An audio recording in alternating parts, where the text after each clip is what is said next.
പ്രകൃതി സംരക്ഷണവും പരിസ്ഥിതി പരിപാലനവും പരിശുദ്ധ ഇസ്ലാം വളരെയധികം പ്രാധാന്യത്തോടു കൂടിയാണ് കാണുന്നത്.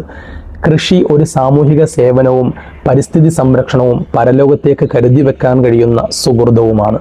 പരിശുദ്ധ റസൂൽ മുഹമ്മദ് മുസ്തഫ സ്വല്ലല്ലാഹു അലൈഹി വസല്ലമ തങ്ങൾ കൃഷിയെ വളരെയധികം പ്രോത്സാഹിപ്പിക്കുകയും പ്രതിഫലാർഹമായ പുണ്യകർമ്മമായി പ്രഖ്യാപിക്കുകയും ചെയ്തത് അനസ് റളിയല്ലാഹു തആല അൻഹുവിൽ നിന്നും സ്വഹീഹ് മുസ്ലിം ഉദ്ധരിക്കുന്നത് കാണാം.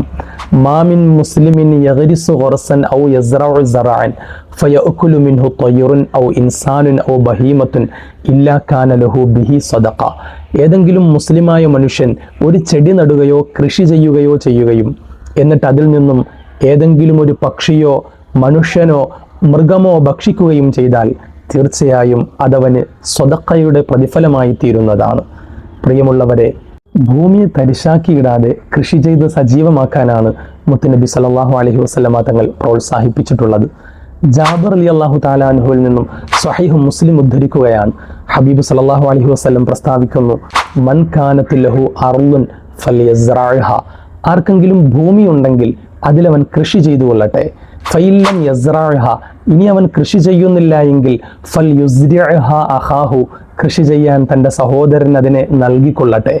അതേ സഹോദരങ്ങളെ, സ്വഹാബാക്കൾ മിച്ചം വന്ന ഭൂമിയിൽ കൃഷി ചെയ്യുകയോ അല്ലെങ്കിൽ കൃഷി ചെയ്യാൻ സഹോദരങ്ങൾക്ക് നൽകുകയോ ചെയ്യുമായിരുന്നു എന്നതാണ് ചരിത്രം.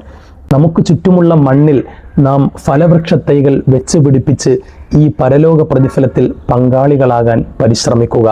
വൃക്ഷങ്ങൾ വെറും തണുപ്പും തണലും മാത്രമല്ല, നിത്യജീവിതത്തിനാവശ്യമായ ഭക്ഷ്യസ്രോതസ് കൂടിയാണ്.